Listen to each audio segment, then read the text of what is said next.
그날 밤 시댁의 싸늘한 부엌에서 설거지를 하고 있을 때였다. 갑자기 모르는 번호로 전화가 울렸다. 전화를 받을 때 왜 그렇게 심장이 미친 듯이 뛰었는지 지금도 모르겠다. 수화기 너머로 한 중년 여성의 떨리는 목소리가 들려왔다. 지윤아, 네 친정엄마가 위독하셔. 오늘 밤을 못 넘기실 것 같다. 내 손에 들려있던 그릇이 바닥으로 떨어져 산산조각 났다. 귀에서 이명이 들렸다. 그 뒤로 상대방이 무슨 말을 더 했는지 잘 들리지 않았다. 오직 한 가지 생각만이 머릿속에서 미친 듯이 울부짖고 있었다. 엄마, 지금 당장 엄마한테 가야 해. 하지만 덜덜 떨리는 손으로 미처 신발도 제대로 신지 못한 채 현관문으로 달려나갔을 때 시어머니가 어느새 내 앞을 막아서고 있었다. 어머니는 차가운 눈빛으로 양팔을 벌려 문을 막았다. 그리고 그때 시어머니가 뱉은 말은 내 평생 죽을 때까지 잊을 수 없는 비수가 되었다. 출가외인인데 친정 부모 죽는 게 무슨 대수라고 유난이냐. 신경 꺼라. 나는 얼어붙었다. 고개를 돌려 남편 민호를 바라보았다. 내 평생을 믿고 맡겼던 남자. 하지만 그는 아무 말도 하지 않았다. 내 편을 들어주지도 자신의 어머니를 말리지도 않은 채 마치 그 말이 당연하다는 듯 침묵하며 서 있었다. 바로 그 순간 나는 이 결혼이 죽었다는 것을 깨달았다. 하지만 그들은 몰랐을 것이다. 자신들이 막아서고 있는 저 문을 불과 몇 분 뒤 내가 산산조각 내며 차고 나갈 것이라는 사실을. 그리고 그것이 내가 이 집안에서 영원히 벗어나는 순간이 될 것이라는 사실을. 그날 밤 시댁은 숨이 막힐 정도로 고요했다. 싱크대에서 물방울이 떨어지는 소리와 마른 그릇들이 부딪히는 소리만이 들려올 뿐이었다. 지우는 물에 젖은 두 손으로 저녁 식사 후 산더미처럼 쌓인 설거지를 묵묵히 하고 있었다. 거실에는 텔레비전이 켜져 있었지만 아무도 화면을 제대로 보고 있지 않았다. 남편 민호는 소파에 길게 누워 스마트폰만 들여다보고 있었다.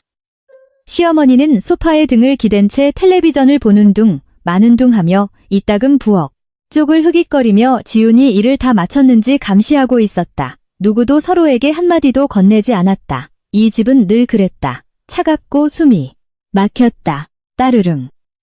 정적을 깨고 갑자기 전화벨이 울렸다. 지윤은 화들짝 놀라 앞치마에 서둘러 손을 닦고 식탁으로 달려갔다. 모르는 번호였다. 왠지 모르게 심장이 빠르게 뛰기 시작했다. 전화를 받았다. 여보세요. 수화기 너머로 잠시 침묵이 흐르더니 떨리는 목소리가 들려왔다.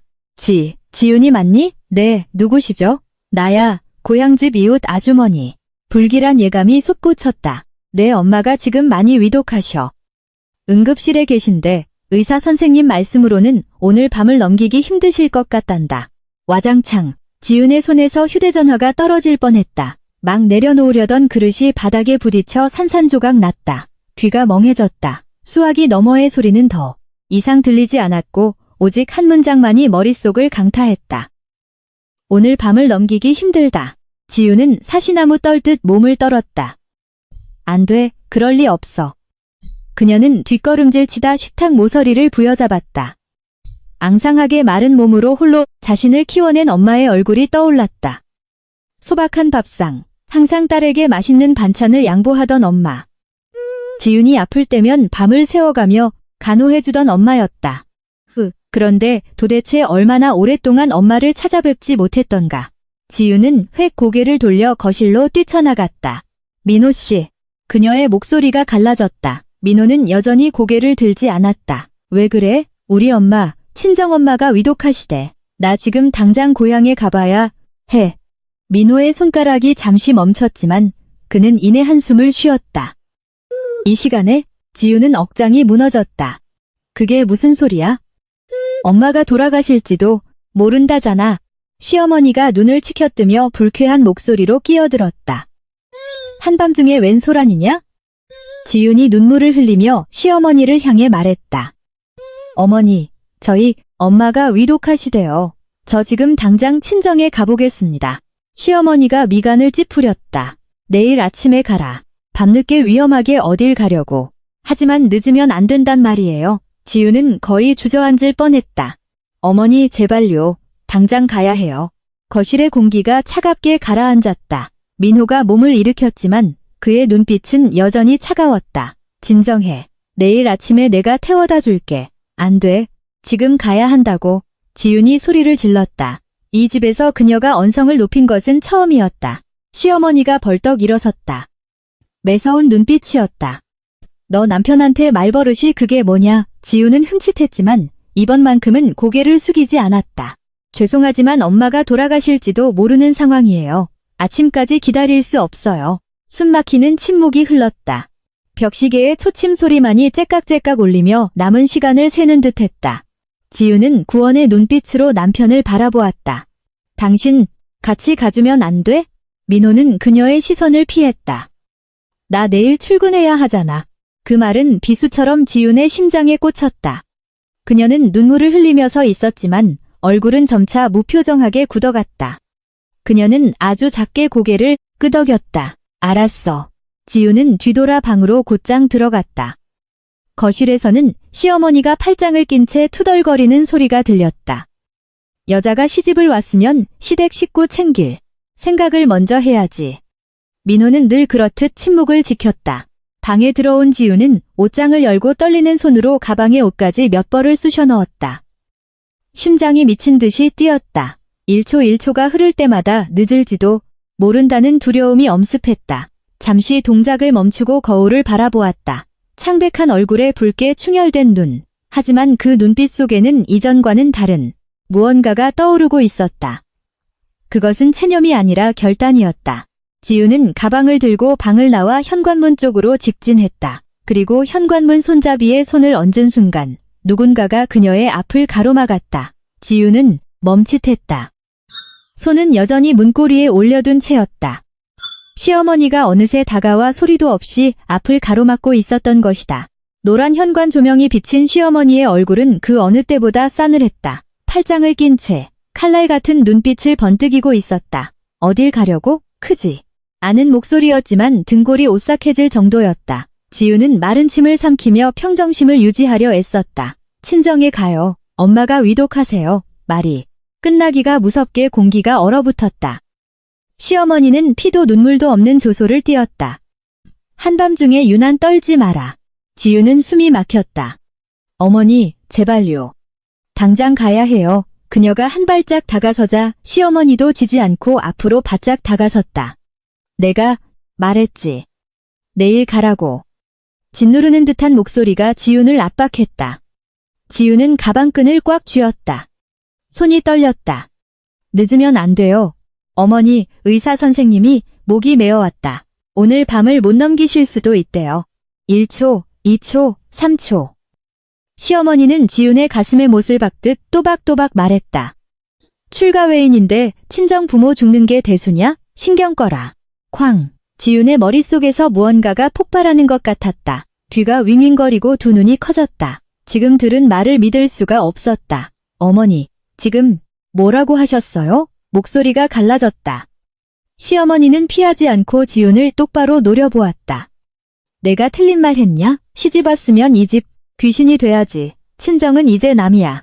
누군가에게 뺨이라도 맞은 듯 지윤은 뒷걸음질 쳤다. 그녀는 구원을 바라는 눈빛으로 민호를 돌아보았다. 마지막 희망이었다. 당신이라도 뭐라고 말 좀 해봐. 우리 엄마잖아. 민호는 벽에 기댄 채 팔짱을 끼고 잠시 침묵하더니 무심하게 내뱉었다. 어머니 말씀이 틀린 건 아니잖아. 크지 않은 목소리였지만 그 한마디는 지윤의 모든 것을 죽여버리기에 충분했다. 지윤은 울지도 말하지도 않은 채 눈앞에 남편을 낯선 사람 보듯 빤히 바라보았다. 너 지금 너무 유난스러워. 민호가 미간을 찌푸렸다. 가고 싶으면 내일 아침에 태워다 준다고 했잖아. 지금 가서 뭘 어쩌게? 네가 간다고 해결되는 게 있어? 지윤은 메마른 웃음을 터뜨렸다. 해결? 우리 엄마야. 남이 아니라고. 시어머니가 탁자를 콱 내리쳤다. 어디서 버릇없이 말대꾸야. 이 집에서 내 허락 없이는 한 발짝도 못 나간다. 숨이 막힐 듯한 압박감. 지윤은 남편과 시어머니 사이에 서 있었지만 아무도 그녀의 편이 되어주지 않았다. 눈물이 왈칵 쏟아졌다. 하지만 이번에는 눈물을 닦지 않았다. 그녀는 아주 작게 고개를 끄덕였다. 알겠습니다. 지윤은 뒤도 돌아보지 않고 그대로 방으로 들어가 문을 닫았다. 철컥 문이 닫히자 거실에서 시어머니가 코웃음을 쳤다. 그냥 방에 처박혀 있으라지. 민호는 닫힌 방문을 가만히 바라보다 찰나의 망설임을 보였지만 이내 고개를 돌려버렸다. 방 안에서 지우는 문에 등을 기댄 채 주저앉았다. 입을 틀어막고 소리내어 울지도 못한 채 눈물만 하염없이 흘렸다. 한참의 시간이 흐른 뒤 지훈이 천천히 고개를 들었을 때 그녀의 눈빛은 더 이상 아까와 같지 않았다. 애원하지도 나약하지도 않은 등골이 서늘해질 정도의 결연함만이 남아있었다. 그녀는 자리에서 일어나 옷장을 열고 가방에 짐을 쑤셔 넣었다. 모든 동작이 빠르고 단호했으며 망설임이 없었다. 다시 한번 거울을 본 지훈이 아주 작지만 확신에 찬 목소리로 속삭였다. 엄마, 조금만 기다려. 그녀는 가방을 들고 방문을 열었다. 그리고 이번에는 허락을 구하는 며느리가 아니었다. 철컥 소리와 함께 문이 열리고 지우는 천천히 하지만 바닥을 짓누르듯 묵직한 발걸음으로 걸어 나왔다. 거실엔 여전히 불이 켜져 있었고 시어머니가 앉아 있었다. 민호는 벽에 기대어 그녀를 힐끗 보곤 다시 고개를 돌렸다. 지우는 거실 한가운데 멈춰 서서 가방끈을 꽉 쥐었다. 저 갑니다. 평소와 다르게 지나치게 차분한 목소리였다. 시어머니가 눈썹을 꿈틀거렸다. 내가 말했지. 오늘 밤엔 아무데도 못 간다고. 지우는 대답하지 않고 시어머니를 똑바로 응시했다. 시선은 흔들림이 없었다. 허락받으려고 한 말 아닙니다. 그 가벼운 한마디에 거실의 공기가 팽팽하게 당겨진 활시위처럼 굳어버렸다. 민호가 인상을 썼다. 지훈아, 적당히 좀 해. 꼭 이래야겠어? 지훈이 그를 쏘아보았다.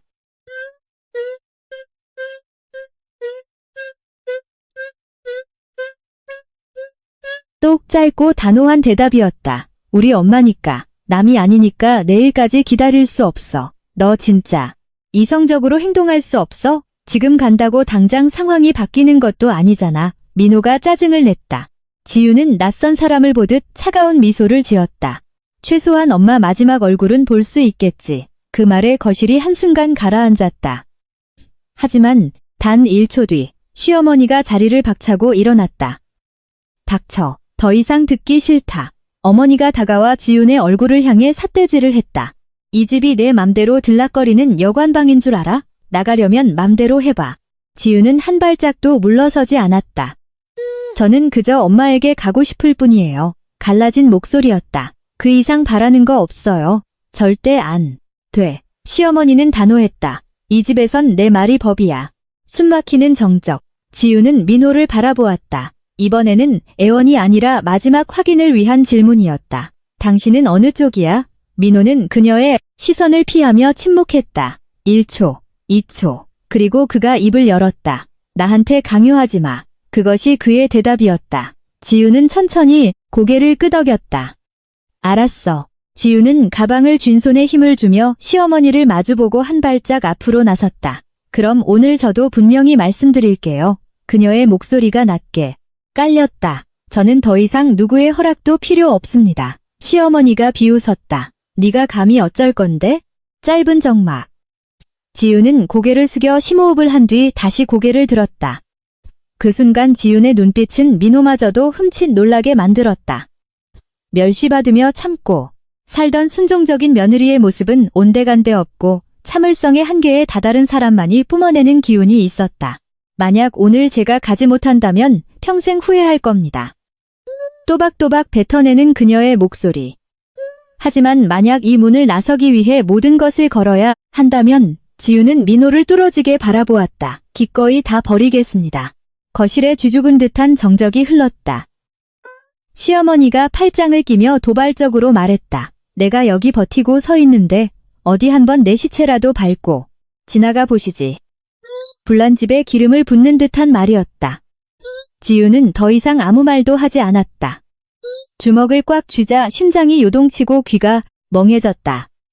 주변의 모든 소리가 사라지고 오직 현관문과 그것을 막아선 사람만 보였다. 1초, 2초, 지훈이 걸음을 뗐다. 한 걸음, 그리고 또 한 걸음. 시어머니와의 거리가 1미터도 채 남지 않았다. 공기는 숨막힐 듯 무거워 작은 마찰에도 폭발할 것 같았다. 내가 말했지. 이 집에서 나가고 싶으면 나부터 밟고 가라고. 뒤에서 민호가 소리쳤다. 지윤아, 그만해. 하지만 지윤에게는 아무 소리도 들리지 않았다. 머릿속에는 오직 수화기 너머로 들려온 목소리 하나만이 울리고 있었다. 엄마가 오늘 밤을 못 넘기신다. 병상에 누워 자신을 애타게 기다릴 마른 엄마의 모습. 지윤은 손톱이 살을 파고들 정도로 주먹을 주며 속삭였다. 엄마. 고개를 든 지윤의 눈빛은 완전히 변해 있었다. 두려움도 망설임도 없는 오직 맹렬한 결단뿐이었다. 비키세요. 서리빨 같은 목소리였다. 시어머니가 코웃음을 쳤다. 네가 감히, 과당. 모든 것은 순식간에 일어났다. 지윤은 피하지도 망설이지도 않고 온 힘을 다해 현관 옆 신발장을 발로 걷어차며 문을 밀어젖혔다. 육중한 현관문이 튕겨나가듯 열리며 벽에 강하게 부딪혔다. 벼락 같은 굉음이 집안을 울렸다. 시어머니는 화들짝 놀라 반걸음 뒤로 물러서며 당황한 눈빛을 보였다. 민호는 경악한 채 얼어붙었다. 지윤은 가쁜 숨을 몰아쉬었다. 헝클어진 머리와 충혈된 눈, 그러나 표정만큼은 소름 끼치도록 차가웠다. 그녀는 뒤돌아 눈앞에 두 사람을 쏘아보았다. 오늘 난 갑니다. 크지 않은 목소리였지만 한 글자 한 글자가 칼날 같았다. 누구든 날 막는 사람은. 지윤은 두 사람을 번갈아 보았다. 절대 용서 안 해. 침묵, 아무도 감히 앞으로 나서거나 입을 열지 못했다. 지윤은 바닥에 떨어진 가방을 집어들고 문 밖으로 나섰다. 단 한 번도 뒤돌아보지 않았다. 시어머니는 넋이 나간 채 중얼거렸다. 전현이 감히. 민호는 지윤의 뒷모습을 보며 얼어붙어 있었다. 처음으로 무언가가 자신의 통제를 완전히 벗어났다는 것을 느낀 순간이었다. 밖에는 비가 내리고 있었다. 지윤은 빗속을 걸었다. 빗물이 눈물과 섞여 뺨을 타고 흘러내렸지만 이번에는 소리내어 울지 않았다. 그저 입술을 꽉 깨문 채 걸음을 재촉할 뿐이었다. 앞으로 겪게 될 고통과 상실이 두렵긴 했지만 지금 가지 않으면 가장 소중한 것을 잃는다는 사실을 그녀는 알고 있었다. 우리 엄마, 비는 세차지 않았지만 길을 흠뻑 적시기에 충분했다. 지윤은 거의 뛰다시피 걸었다. 손에 든 가방이 다리에 부딪힐 때마다 발걸음은 더욱 조급해졌다. 뒤돌아보지도 멈추지도 않았다. 등 뒤로 남겨진 아파트에는 여전히 불이 켜져 있었지만 그녀에게 그곳은 더 이상 집이 아니었다. 지윤은 대로변으로 나와 택시를 잡았다. 택시가 멈춰서자 그녀는 뒷좌석에 올라탔다. 기사님, 고속버스 터미널로 최대한 빨리 가주세요.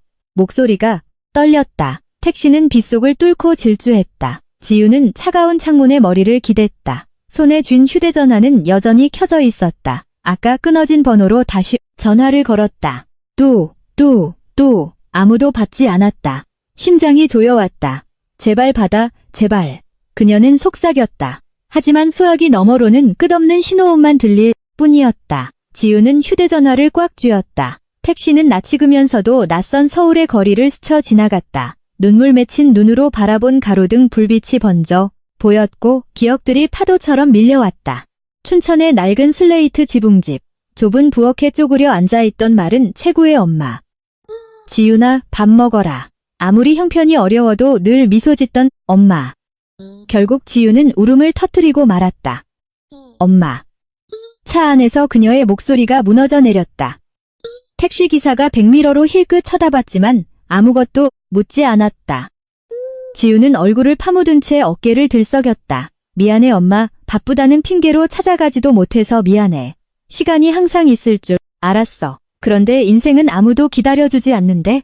터미널에 도착하자마자 지윤은 황급히 요금을 내고 뛰쳐내렸다.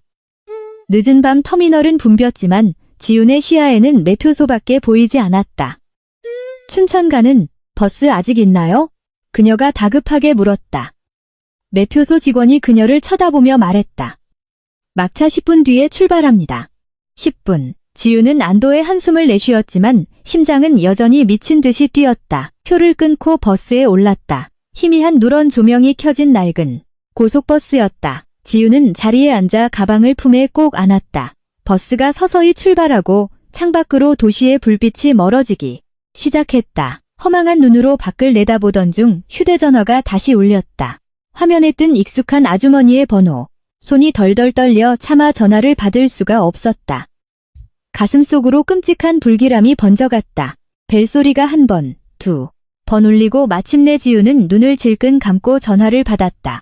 여보세요. 잠깐의 침묵 후 작게 억눌린 목소리가 들려왔다. 지윤아, 빨리 내려와라. 내 엄마가 말이 끊겼다. 지윤은 숨을 죽였다. 아무래도 널 기다리지 못하고 가신 것 같다.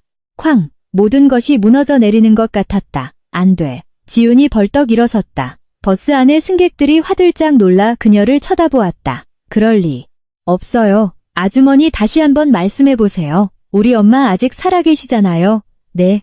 하지만 수화기 너머로는 울음소리만이 들려올 뿐이었다. 통화가 끊겼다.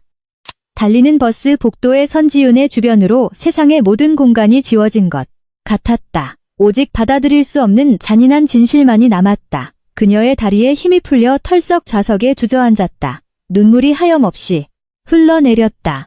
엄마 조금만 기다려. 제발 날 기다려줘. 버스는 아무 일도 없다는 듯 어둠을 뚫고 계속 달렸다. 시간은 누구도 기다려주지 않는 것처럼 버스가 날카로운 마찰음을 내며 멈춰 섰다. 지윤은 앞뒤 잴 것 없이 뛰쳐내렸다. 숨 쉴 틈도 없이 그녀는 달리고 또 달렸다. 익숙한 고향, 길이었지만 오늘따라 그 길이 끝없이 아득하게 느껴졌다. 비에 젖은 신발에 지늘기 튀었지만 멈출 수 없었다. 엄마가 기다리고 있어. 저 멀리 병원의 차가운 하얀 불빛이 보였다. 지윤이 거친 숨을 내쉬며 응급실로 뛰어들었다. 저희 엄마, 친정엄마 어디 계시나요? 말이 채 이어지지 않았다. 간호사가 지윤을 보더니 눈빛을 가라앉히며 말했다. 보호자분이신가요? 지윤은 아무 말도 못한 채 고개만 미친 듯이 끄덕였다. 간호사가 복도 끝을 가리켰다. 지윤은 복도를 내달렸다. 형광등 불빛이 명멸하는 긴 복도, 한 걸음 한 걸음이 천근만근이었다. 심장이 터질 것 같았다. 보는 것이 두려웠지만 보지 못하게 될까봐 더 두려웠다. 어느 병실 문 앞에 멈춰선 지윤은 손이 떨려 문을 열 엄두조차 내지 못했다. 안쪽에서는 희미한 심장, 모니터 소리가 들려왔다. 삐, 삐, 삐, 느리고 약한 소리. 지윤은 눈을 감고 심호흡을 한 뒤 조심스럽게 문을 열었다. 새하얀 병실, 침대 위에는 기억 속보다 훨씬 작고 깡마른 엄마가 누워 있었다. 온몸에 기계와 호스가 연결된 채였다. 지윤은 얼어붙었다. 엄마, 갈라진 목소리가 새어 나왔다. 그녀는 천천히 다가갔다. 병상에 누워있던 엄마가 미세하게 뒤척이더니 힘겹게 눈을 떴다. 지윤을 발견한 엄마의 입가에 옅은 미소가 번졌다. 지윤아, 왔니? 그 한마디에 지윤은 침대 옆으로 무너져 내려 엄마의 손을 꼭 쥐었다. 엄마, 미안해. 내가 너무 늦었어. 엄마의 손 위로 눈물이 뚝뚝 떨어졌다. 엄마의 손은 차갑고 힘이 없었지만 아주 약하게 지윤의 손을 맞잡았다. 괜찮아, 엄마가 기다렸잖아. 헐떡이는 목소리였다. 우리 딸. 밥은 잘 챙겨 먹고 다니니? 지윤은 소리내어 울며 고개를 저었다. 난 괜찮아, 엄마 제발 말하지 마. 엄마는 애틋한 눈빛으로 딸을 바라보았다. 우리 딸 얼굴이 반쪽이네. 시댁 식구들이 우리 딸 구박하는 건 아니고? 그 질문이 지윤의 가슴을 칼로 도려내는 듯했다. 그녀는 차마 대답하지 못하고 고개를 숙인 채 눈물만 흘렸다. 대답하지 않아도 엄마는 이미 다 안다는 듯 가볍게 한숨을 쉬었다. 미안하다, 엄마가. 지윤이 화들짝 놀라 고개를 들었다. 무슨 소리야, 엄마가 왜 미안해. 우리 딸 지켜주지도 못하고. 지윤이 강하게 고개를 저었다. 아니야, 제발 그런 말 하지 마. 하지만 엄마는 슬프면서도 홀가분해 보이는 미소를 지었다. 이제부터는 너 자신을 스스로 지켜야 해. 참지 말고 당당하게 살아라. 넌 행복할 자격이 있어. 그것은 유언과도 같은 말이었다. 지윤은 엄마의 손을 더욱 세게 쥐었다. 엄마, 나 두고 가지 마. 나랑 같이 살자, 응. 심장 모니터 소리가 갑자기 빨라지기 시작했다. 삐삐삐삐. 그러더니 이내 서서히 느려졌다. 엄마가 마지막으로 지윤을 바라보았다. 사랑한다, 내 딸. 맞잡았던 손에 힘이 풀리며 스르르 떨어졌다. 삐. 섬뜩하고 차가운 기계음이 병실을 가득 채웠다. 지윤은 숨을 멈췄다. 엄마? 가볍게 흔들어 보았지만 아무런 반응이 없었다. 엄마, 병실을 찢어놓을 듯한 비명이 터져나왔다. 의사와 간호사들이 뛰어 들어왔지만 이미 모든 것이 너무 늦은 뒤였다. 지윤은 엄마를 끌어안고 오열했다. 엄마, 날 두고 가지마. 그러나 대답은 없었고 무엇으로도 채울 수 없는 거대한 상실감과 침묵만이 남았다. 병실은 무섭도록 고요했다. 지우는 손을 놓으면 모든 것이 거짓말처럼 사라질까봐 여전히 엄마를 끌어안고 놓지 못했다. 한참의 시간이 흐른 뒤 간호사가 지윤의 어깨에 조심스럽게 손을 올렸다. 보호자님, 이제 저희가 모시겠습니다. 지윤은 아무 반응 없이 텅 빈 눈으로 허공만 바라보았다. 아주 오랜 시간이 지나서야 그녀는 천천히 손을 놓고 밖으로 걸어 나왔다. 병원의 복도는 여전히 길고 차가웠지만 이번에는 어떤 희망도 남아있지 않았다. 지윤은 복도 의자에 풀썩 주저앉았다. 온몸의 힘이 다 빠져나간 것 같았다. 바로 그때 익숙한 목소리가 들려왔다. 지윤아. 고개를 들어보니 전화를 걸었던 이웃 아주머니였다. 아주머니는 달려와 지윤을 껴안았다. 아이고, 불쌍한 것. 그 한마디에 지윤은 다시 울음을 터뜨렸다. 아주머니, 우리 엄마 왜 이렇게 갑자기 가신 거예요? 며칠 전에 통화할 때만 해도 정정하셨는데. 아주머니는 잠시 침묵하더니 시선을 떨구며 말했다. 그리고 그 말은 지윤을 얼어붙게 만들었다. 내 엄마 아픈 지 꽤 오래됐다. 지윤이 멈칫했다. 오래됐다뇨? 그게 무슨. 내 엄마 입원한 지 벌써 2달이 다 돼가. 쾅. 벼락이 치는 것 같았다. 지윤은 고개를 저었다. 말도 안 돼요. 전 전혀 몰랐어요. 아주머니가 한숨을 쉬었다. 내 엄마가 절대 말하지 말라고 했어. 네가 걱정할까봐. 시집살이 팍팍한데 친정일로 맘고생할까봐. 지윤의 주먹이 꽉 쥐어졌다. 아니에요. 그녀의 목소리가 떨렸다. 아무리 그래도 엄마가 입원하셨으면 누군가 저한테 연락을 주셨어야죠. 아주머니가 머뭇거리며 대답했다. 실은 우리도 몇 번 연락을 했었어. 지윤이 번쩍 고개를 들었다. 저한테 전화를 하셨다고요? 응, 몇 번이나 걸었는데 통 연결이 안 되더라. 지윤의 심장이 멎는 듯했다. 연결이 안 됐다고? 제 휴대전화는 항상 켜져 있었는데 전화를 안 받을 리가 없어요. 목소리가 엇나갔다. 끔찍한 생각이 스멀스멀 피어오르기 시작했다. 아주머니, 혹시 제 번호로 거신 거 맞아요? 아주머니가 번호를 불렀고 지윤은 입을 다물지 못했다. 정확히 자신의 번호였다. 숫자 하나 틀리지 않은 자신의 번호. 하지만 그녀는 단 한 통의 부재중 전화도 받은 적이 없었다. 문자도 알림도 전혀 없었다. 지윤의 손이 덜덜 떨리기 시작했다. 그녀는 휴대전화를 꺼내 통화 목록을 열어보았다. 깨끗했다. 등골을 타고 서늘한 소름이 쫙 돋았다. 누군가 차단했다. 누군가가 내가 아는 것을 원치 않았다. 그 순간 뇌리에 하나의 장면이 스쳐 지나갔다. 시댁의 거실, 식탁 위에 늘 올려두었던 자신의 휴대전화, 그리고 시어머니와 남편 민호. 지윤은 전화를 꽉 움켜쥐었다. 아주머니, 혹시 저녁 시간에도 전화하셨어요? 여러 번 했지. 그런데 웬 다른 여자가 전화를 받더라고. 지윤이 멈칫했다. 다른 여자요? 그래, 나이 지긋한 여자가 받더니 네가 많이 바빠서 전화를 받을 수 없다고 쌀쌀맞게 끊어버리더라. 주변의 공기가 얼어붙는 것 같았다. 지윤은 더 이상 아무 말도 하지 않았다. 그녀의 눈빛이 슬픔에서 분노로, 한 번도 겪어보지 못한 끔찍한 분노로 변해갔다. 다 알고 있었어. 지윤이 속삭였다. 우리 엄마가 아프다는 걸, 곧 돌아가신다는 걸 다 알면서도 내게 숨긴 거야. 눈물 한 방울이 툭 떨어졌다. 그러나 이번에는 나약한 슬픔의 눈물이 아니었다. 지윤은 고개를 치켜들었다. 눈빛이 칼날처럼 번뜩였다. 이 일, 절대 그냥 넘어가지 않을 겁니다. 그녀는 천천히, 그리고 또박또박 씹어 뱉듯 말했다. 그것은 다짐이자 앞으로 몰아칠 폭풍의 시작을 알리는 선전포고였다. 하늘은 잔뜩 흐려 있었고 잿빛 구름이 무겁게 내려앉아 있었다. 춘천의 빈소에는 조문객들로 북적였지만 기이할 정도로 냉기가 돌았다. 검은 상복을 입은 지우는 영정 사진 앞에 묵묵히 앉아 있었다. 사진 속 엄마는 평소처럼 인자하게 웃고 있었지만 현실에는 더 이상 존재하지 않았다. 피어오르는 향 연기가 시야를 흐리게 만들었다. 오가는 사람들의 수군거리는 소리가 귓가를 맴돌았다. 쯧쯧, 불쌍한 것.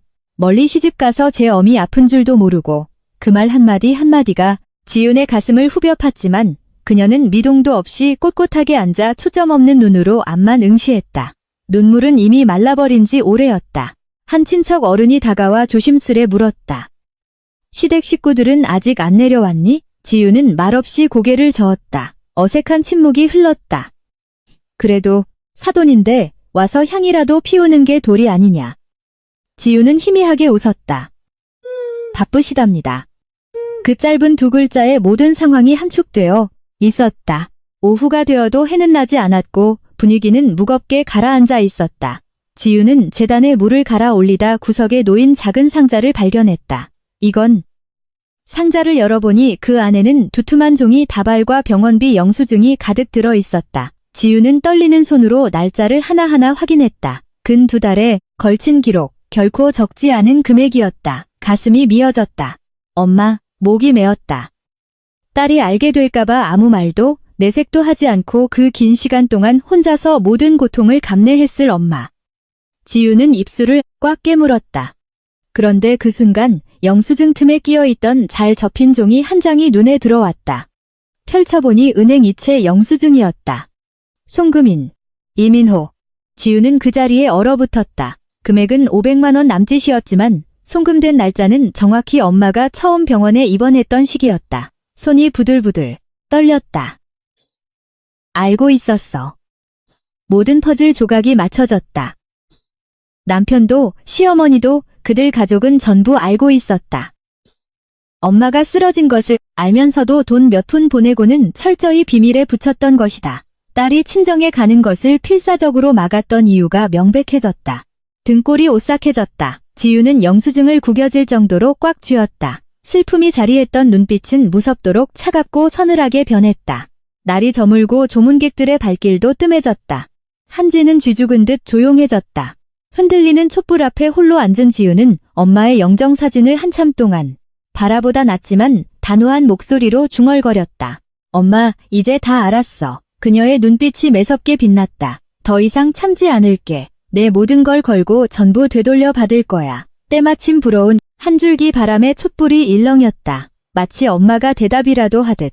같은 시각 서울의 아파트에서는 민호가 소파에 홀로 앉아 휴대전화만 만지작거리고 있었다. 화면에는 언제와? 라고 쓴 메시지가 띄워져 있었지만 끝내 전송 버튼을 누르지 못했다. 그는 다가오고 있는 거대한 폭풍을 전혀 감지하지 못하고 있었다. 그리고 이번에 지윤이 돌아온다면 예전에 순종적이던 아내가 아니라는 사실도 알지 못했다. 밤이 깊어지자 장례식장은 완전히 정적에 휩싸였다. 깜빡이는 희미한 조명과 채 꺼지지 않은 향 연기만이 공간을 채우고 있었다. 지윤은 재단 앞에 홀로 앉아 있었다. 사람들은 모두 돌아갔고 이제 세상에 남은 것은 그녀와 영정 사진 속 엄마뿐이었다. 지우는 사진을 오랫동안 올려다보았다. 엄마, 잠긴 목소리가 새어나왔다. 엄마가 진짜 떠났다는 게 아직도 안 믿겨. 아무 대답도 없었고 그저 창틈으로 새어들어온 밤바람만이 살결을 스칠 뿐이었다. 지우는 이마를 짚으며 털썩 주저앉았다. 온몸이 부서질 듯 피곤했다. 며칠 뒤 장례를 모두 마치고 지우는 엄마의 유품을 정리하기 위해 춘천의 고향집으로 향했다. 집안은 예전 그대로였다. 낡은 장판, 칠이, 벗겨진 나무 장롱, 누렇게 색이 바랜 선풍기. 지우는 집안을 천천히 걸으며 물건들을 조심스레 쓰다듬었다. 조금이라도 세게 만지면 기억들이 산산조각 날 것만 같았다. 옷장을 열자 정갈하게 개켜진 옷가지에서 익숙한 냄새가 났다. 엄마 냄새. 지우는 눈을 감고 깊이 숨을 들이마셨고 또다시 눈물이 차올랐다. 서랍 아래쪽을 조심스럽게 뒤적거리던 중 지훈의 손에 무언가 닿았다. 반듯하게 놓인 하얀 봉투 하나. 겉면에는 이렇게 적혀 있었다. 사랑하는 내 딸, 지훈이에게. 지훈의 손이 심하게 떨렸다. 엄마. 그녀는 서둘러 봉투를 열었다. 안에는 낯익은 글씨체로 쓰인 편지 한 장이 들어있었다. 지훈은 방바닥에 주저앉아 편지를 읽어 내려갔다. 우리 딸 지훈아. 첫 줄을 읽자마자 눈물이 편지 위로 뚝 떨어졌다. 네가 이 편지를 읽을 때쯤이면 아마 엄마는 이 세상 사람이 아니겠지. 지훈은 고개를 가로저었다. 아니야. 하지만 시선은 계속 글귀를 따라갔다. 엄마가 아픈 거 숨겨서 미안해. 네가 걱정하는 것도 싫었고 무엇보다 시댁에서 맘고생하는 널 더 힘들게 하고 싶지 않았어. 지우는 편지를 움켜쥐었다. 네가 그 집에서 얼마나 힘들게 사는지 엄마가 왜 모르겠니? 넌 항상 괜찮다고만 했지만 엄마가 어떻게 모를 수 있겠어. 지훈이 소리내어 오열했다. 엄마는 다 알면서도 아무것도 해줄 수 없어서 가슴이 미어졌다. 그저 네가 조금만 더 참고 버텨주기만 바랐던 못난 엄마를 용서해라. 아니야 엄마, 그런 말 하지 마. 하지만 지훈아, 오늘부터는 제발 더 이상 참지 마라. 지훈은 숨을 죽였다. 엄마의 마지막 소원이다. 삐뚤빼뚤하지만 힘이 들어간 글씨였다. 이제는 너 자신을 위해 살아라. 다른 사람 때문에, 가족이라는 이름 때문에 부당한 대우를 견디지 마라. 눈물이 끊임없이 흘러내렸다. 우리 딸은 사랑받아 마땅하고 존중받아 마땅한 사람이야. 살다가 너무 힘들고 지칠 때면 언제든 돌아와라. 엄마 집은 항상 여기 있으니까. 지훈은 편지를 품에 꽉 끌어안았다. 엄마, 하지만 엄마가 없는데 내가 어디로 가. 엄마는 죽는 건 무섭지 않아. 다만 우리 딸이 불행하게 살까봐 그게 제일 두렵다. 지훈은 바닥에 엎드려 통곡했다. 그러니까 이제는 억울하게 참고 살지 마라. 사랑한다, 내 딸. 편지는 그렇게 끝이 났다. 지훈은 편지를 가슴에 품은 채 어린아이처럼 엉엉 울었다. 아주 오랜 시간 울음을 토해낸 뒤 지훈은 천천히 고개를 들었다. 그녀의 눈빛은 더 이상 슬픔과 체념에 젖어 있지 않았다. 무언가 단단하게 깨어난 듯한 눈빛. 지훈은 소매로 눈물을 닦아내며 정면을 응시했다. 엄마, 알았어. 그녀가 나직이 속삭였다. 이번엔 절대 예전처럼 바보같이 돌아가지 않을게. 창밖으로 불어온 바람이 그녀의 볼을 어루만지고 지나갔다. 마치 엄마가 미소 짓고 있는 것처럼. 장례를 치르고 3일 뒤. 맑은 날씨였지만 공기는 몹시 찼다. 지훈은 서울시댁 아파트 현관문 앞에 섰다. 변한 것은 하나도 없는 집이었지만 그 집 앞에 선 그녀는 완전히 다른 사람이 되어 있었다. 군더더기 없는 단정한 옷차림, 뒤로 묶은 머리, 그동안 눈물을 다 쏟아낸 사람 특유의 차분하고 서늘한 표정이었다. 철컥, 도어락을 열고 지훈이 안으로 들어섰다. 거실에 앉아있던 시어머니가 지훈을 보더니 흠칫 놀랐다. 돌아왔냐? 걱정 따위는 조금도 묻어나지 않는 여전히 싸늘한 목소리였다. 장례는 잘 치렀는지, 몸은 괜찮은지 묻는 말은 단 한마디도 없었다. 지훈은 1초 정도 시어머니를 빤히 바라보더니 대답도 하지 않고 고개도 숙이지 않은 채 거실을 가로질렀다. 방에서 나온 민호가 지훈을 보며 복잡한 표정을 지었다. 왔어? 지훈은 아무 감정 없이 그를 쳐다보았다. 짧고 건조한 한마디였다. 민호가 어색하게 다가오며 말했다. 전화하려고 했는데 필요 없어. 지훈이 말을 싹둑 잘랐다. 거실의 공기가 굳어버렸다. 시어머니가 미간을 찌푸렸다. 며칠 집구석 비우더니 태도가 그게 뭐냐? 지훈이 시어머니를 향해 고개를 돌렸다. 표정 하나 변하지 않고 말했다. 짐 가지러 왔습니다. 그 가벼운 한마디에 거실이 일순간 정적에 휩싸였다. 짐을 가져가? 시어머니가 되물었다. 그게 무슨 소리야? 지훈은 대답하지 않고 곧장 안방으로 들어갔다. 상황을 파악하지 못한 민호가 시어머니를 보며 변명하듯 말했다. 아직 화가 안 풀렸나 봐요. 방에 들어간 지훈은 캐리어를 펼치고 자신의 물건들을 정리하기 시작했다. 하나하나 접어서 넣는 동작에 일말의 망설임도 미련도 묻어나지 않았다. 밖에서 시어머니의 신경질적인 목소리가 들려왔다. 저게 지금 무슨 미친 짓을 하는 거야? 민호가 황급히 방으로 따라 들어왔다. 지훈아. 지훈은 쳐다보지도 않고 계속 짐을 쌌다. 너 지금 뭐 하는 거야? 보면 몰라? 그녀가 무덤덤하게 답했다. 짐을 왜 싸는데? 지훈이 손을 멈추고 고개를 들어 그를 정면으로 바라보았다. 떠나려고. 벼락이 내리친 듯한 두 글자. 어딜 가? 민호가 굳어버렸다. 이 집에서 나갈 거야. 소리치지도 울부짖지도 않는 그저 건조한 통보였다. 민호가 당황하며 목소리를 높였다. 너 정말 왜 이래? 오버하지 마. 그날 일은 내가 설명할 필요 없어. 지훈이 차갑게 말을 끊었다. 이제 내 변명 따위 필요 없으니까. 침묵보다 더 차가운 냉대였다. 그때 시어머니가 방문을 열고 들어왔다. 너 지금 뭐 하는 짓이냐? 지훈은 화를 내지도 대들지도 않고 담담하게 말했다. 오늘부로 저는 어머니 며느리 아닙니다. 방 안의 공기가 숨막힐 듯 얼어붙었다. 오늘부로 저는 어머니 며느리 아닙니다. 지훈의 말이 공중에 맴돌았다. 시어머니는 잠시 벙찐 표정을 짓더니 이내 어이없다는 듯 비웃음을 흘렸다. 네가 뭔데 하라 말아버리고 말고를 결정해? 지우는 대꾸하지 않았다. 가방을 열어 서류 다발을 꺼내 들었다. 싸우러 온 거 아닙니다. 그저 확실히 끝맺고 싶을 뿐이에요. 민호가 짜증 섞인 한숨을 내쉬었다. 지훈아, 적당히 해. 진짜 일 크게 만들래? 지훈의 서늘한 눈빛이 그에게 향했다. 내가 크게 만드는 것 같아? 그녀는 종이 한 장을 내밀었다. 그럼 이건 뭔지 설명해봐. 민호가 종이를 받아들더니 얼굴이 하얗게 질렸다. 이걸 내가 어떻게? 지훈이 코웃음을 쳤다. 어떻게 찾았는지가 중요해? 그녀가 시어머니를 쳐다보았다. 어머니도 알고 계셨죠? 뭘 안다는 거냐? 시어머니가 인상을 썼다. 지훈이 책상 위에 종이를 탁 소리나게 내려놓았다. 당신 아들이 우리 엄마 병원비로 송금한 입금증. 방 안이 쥐죽은 듯 조용해졌다. 민호는 영수증을 움켜쥐었다. 장모님 병원비 보태시라고 조금 도와드린 것뿐이야. 지훈이 고개를 끄덕였다. 그래, 도와줬지. 그런데 왜 나한테는 철저히 숨겼어? 민호는 아무 말도 하지 못했다. 지훈이 한 걸음 다가갔다. 왜 내가 모든 걸 까맣게 모르게 만들었어? 왜 우리 엄마 마지막 임종조차 지키지 못하게 막았냐고. 차분하던 그녀의 목소리에 마침내 분노가 서렸다. 시어머니가 끼어들었다. 그게 뭐 대수라고 소리 질러? 아프면 병원 가는 거고 죽을 때 되면 죽는 거지. 지훈이 획 고개를 돌려 살깃띤 눈으로 시어머니를 노려보았다. 맞아요. 어머니한텐 남의 죽음이 대수롭지 않겠죠. 얼어붙은 공기를 가르며 지훈이 덧붙였다. 하지만 나한텐 내 세상의 전부였어. 잠깐의 정적. 지훈이 또 다른 서류 봉투를 집어들었다. 그리고 이거. 민호가 흠칫 놀랐다. 지훈아, 너무 늦었어. 그만. 지훈은 아랑곳하지 않고 사진 여러 장을 책상 위로 흩뿌렸다. 모텔 앞에서 찍힌 사진들, 낯선 여자와 팔짱을 끼고 걷는 사진, 그리고 노골적인 카카오톡 대화 캡처본.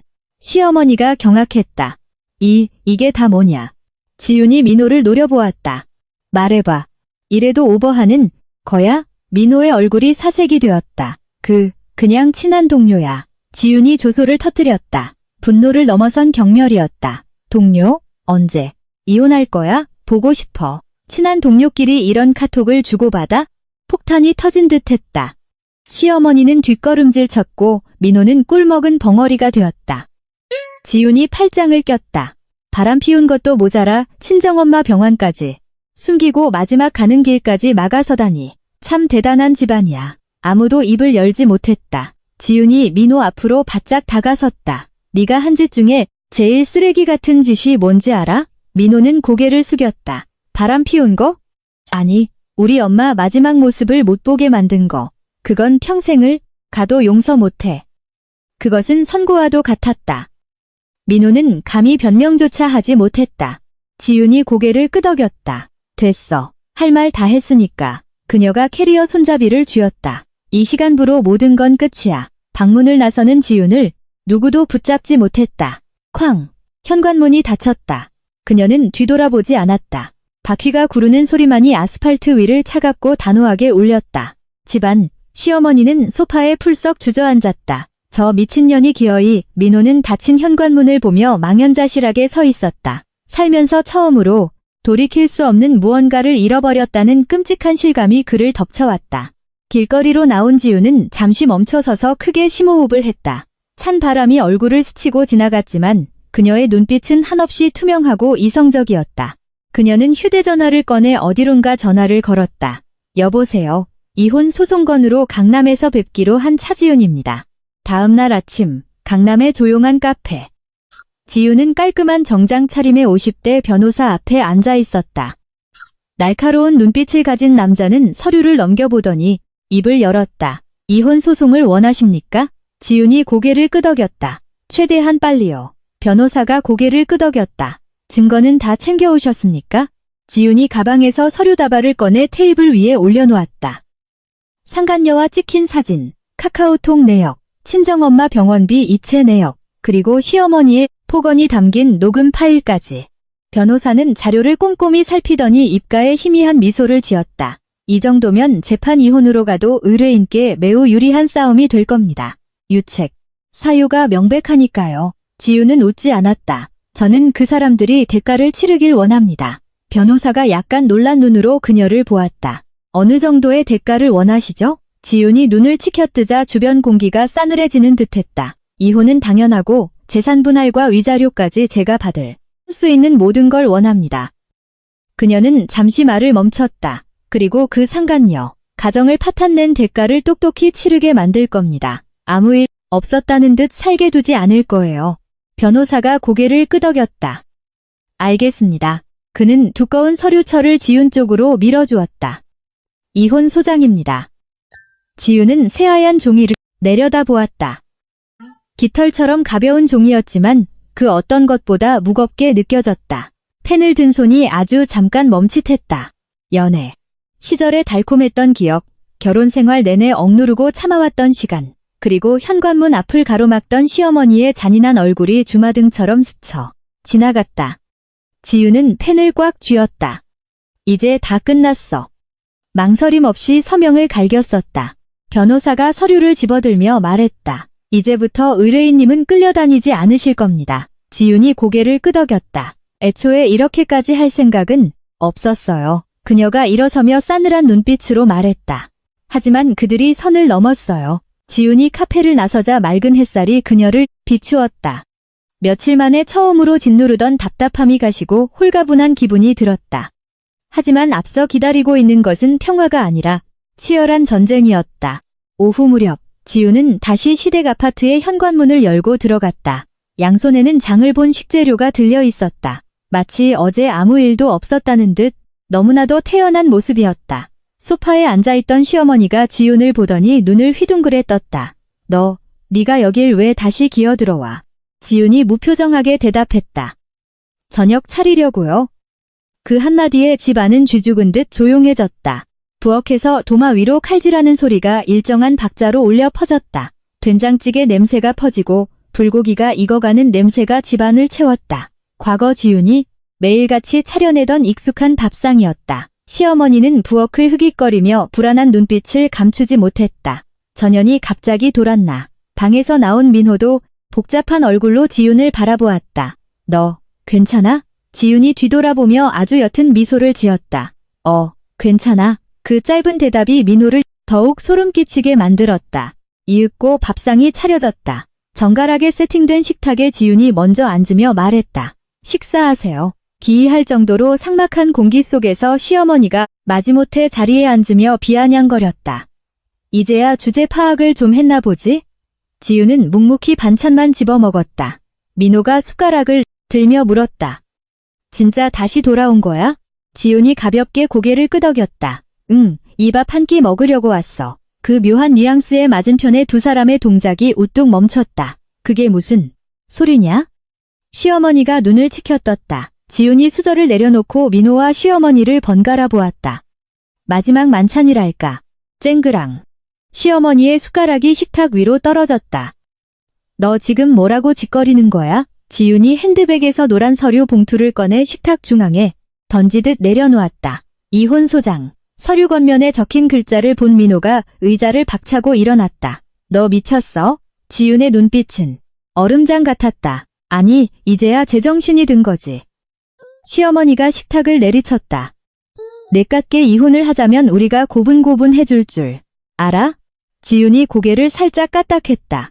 하시게 될 겁니다. 난 이혼 안 해. 민호가 소리쳤다. 지윤은 눈썹 하나 까딱하지 않았다. 상관없어. 재판으로 가면 되니까. 그녀는 휴대전화를 꺼내 식탁에 올렸다. 어머니, 친정 부모 죽는 게 무슨 대수냐고 하셨죠? 녹음. 파일이 재생될 준비를 마쳤다. 그리고 상간녀랑 주고받은 카톡, 위자료 청구 소송, 뻔히 다 알면서 친정 방문 막은 것, 다 법정에서 까발려줄게. 네가 감히 승산이 있을 것 같아? 민호가 이빨을 꽉 깨물었다. 지윤이 자리에서 일어났다. 내가 기회를 줬을 때 넌 나를 버렸어. 지윤이 가방을 집어들었다. 이제 나도 내 인생을 살 거야. 지윤이 현관문을 향해 걸어갔다. 누구도 감히 그녀를 붙잡지 못했다. 쾅! 문이 닫히며 길고 길었던 지옥 같은 시댁 생활의 마침표가 찍혔다. 문이 닫히자 집안은 난장판이 되었다. 저 독한 년이 진짜 소장을 내밀어? 시어머니가 얼굴이 불그락푸르락해져서 소리쳤다. 당장 쫓아가서 머리채라도 잡아와. 민호는 식탁에 놓인 이혼 소장을 보며 망연자실해 있었다. 진짜 이혼하자는 거야? 이 등신아. 멀뚱멀뚱 서서 뭐 해. 시어머니가 악을 썼다. 민호가 고개를 숙였다. 어머니, 어쩌면 우리가 너무 심했던 건지도 몰라요. 시어머니의 눈이 뒤집혔다. 뭐? 지금 전현 편을 드는 거냐? 편을 드는 게 아니라 민호는 차마 뒷말을 잇지 못했다. 그 역시 자신들의 잘못을 마음속 깊은 곳에서는 알고 있었기 때문이다. 시어머니가 코웃음을 쳤다. 잘못? 남편 밥 차려주고 시집 식구 챙기는 게 뭐가 잘못이야? 지엠이 죽은 게 뭐 대수라고 우리 집안에 흙탕물을 튀겨. 이혼? 좋아, 해. 대신 재산은 한 푼도 못 떼어줄 줄 알아. 민호는 기가 차서 입을 다물었다. 다음날 아침, 짐을 옮겨둔 작은 오피스텔에서 지훈이 집을 나설 때였다. 검은색 세단 한 대가 그녀 앞에 멈춰 섰다. 차문이 열리며 화려하게 치장한 젊은 여자가 내렸다. 날카로운 눈매로 지훈을 위아래로 훑어보는 여자. 차지훈 씨 되시죠? 지훈은 무표정하게 상대를 응시했다. 누구시죠?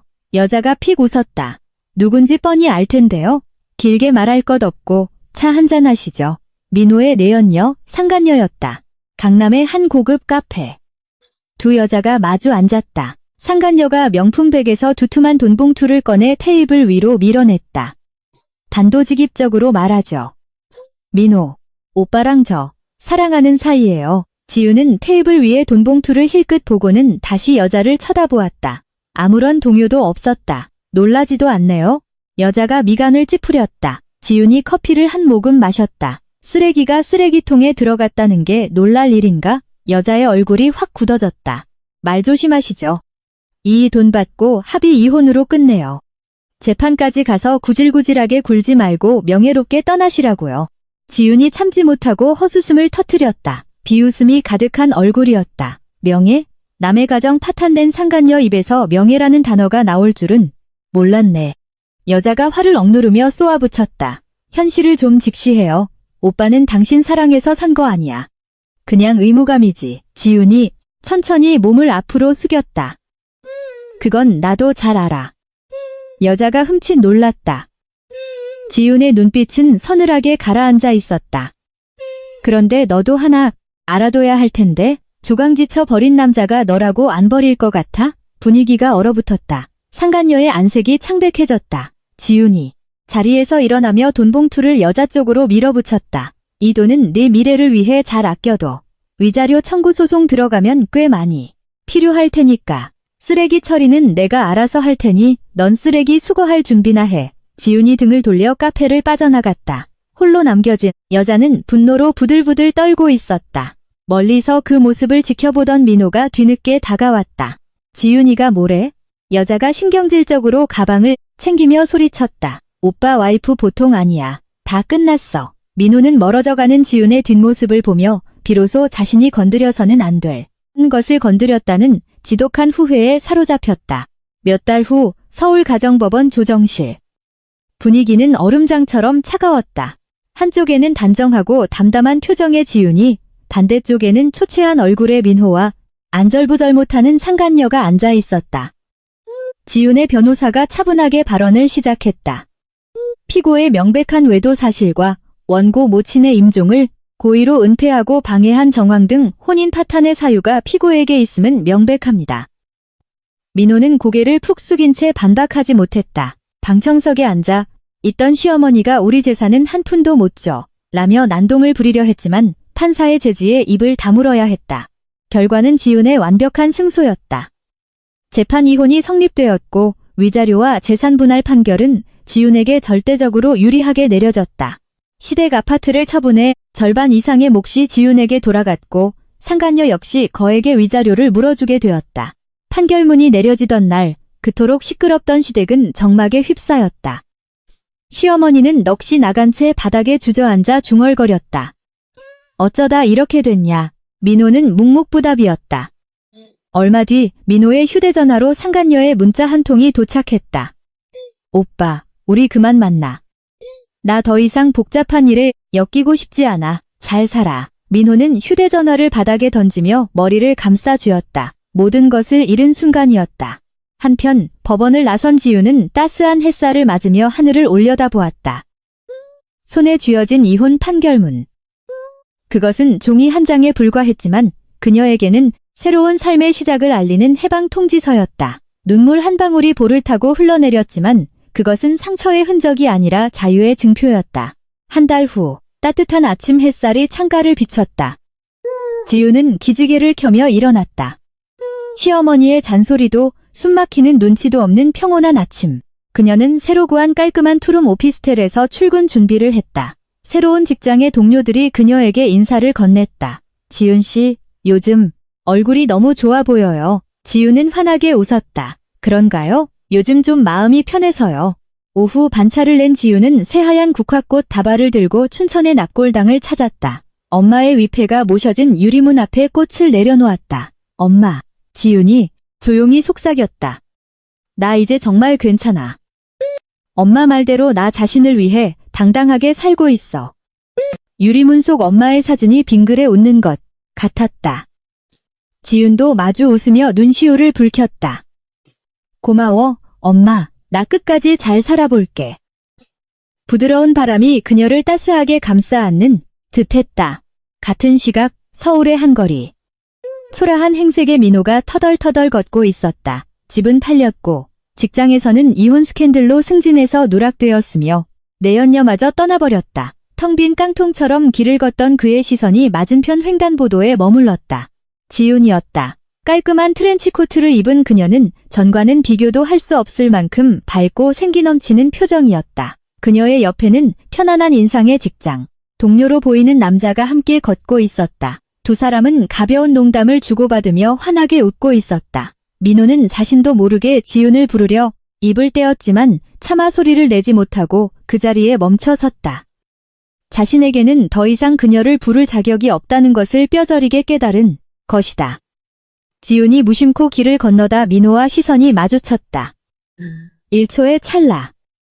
지훈의 눈빛에는 분노도, 미련도, 어떤 감정도 남아있지 않았다.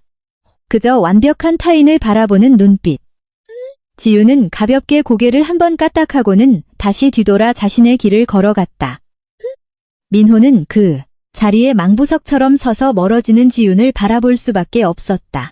그날 저녁 아파트 베란다에 선 지훈은 선선한 가을바람을 맞으며 밤하늘을 올려다보았다. 엄마, 나 진짜 잘 살게. 그녀의 입가에 잔잔한 미소가 번졌다. 평화로웠다. 잃어버린 후에야 소중함을 깨닫는 사람들이 있다. 그리고 한 번 떠난 마음은 두 번 다시 돌아오지 않는다. 지훈은 아프고 외로운 길을 지나왔지만 마침내 자신을 올가매던 사슬을 끊고 진정한 자신을 되찾았다. 지훈의 이야기는 단순한 결혼의 실패담이 아니다. 다른 사람의 시선이나 억압 때문에 자기 자신을 잃어버려서는 안 된다는 간절한 외침이다. 가족이라는 이름이 우리를 보호해야지 상처 입히고 희생을 강요하는 족쇄가 되어서는 안 된다. 무엇보다 부모님은 우리를 영원히 기다려주지 않는다. 나중에 후회하기 전에 지금 당장 마음을 다해야 한다는 것을 기억해야 한다. 가정을 지키기 위해 침묵을 선택하는 이들도 있지만 때로는 그 침묵이 자신을 갉아먹는 독이 되기도 한다. 지훈은 많은 것을 잃었지만 가장 소중한 단 하나, 바로 자기 자신을 되찾았다. 만약 여러분이 지훈의 입장이었다면 어떤 선택을 하셨을까요? 이 이야기가 여러분의 마음속에 작은 울림을 주었다면 좋아요를 눌러 채널을 응원해 주세요. 여러분의 생각과 경험을 댓글로 나누어 주시고 주위 분들과 이 이야기를 공유해 주시기 바랍니다. 인생의 깊이와 따뜻한 사람 냄새가 묻어나는 이야기, 채널을 구독하시면 앞으로도 놓치고 싶지 않은 진한 감동의 사연들로 찾아뵙겠습니다. 다음 이야기에서 다시 만나요.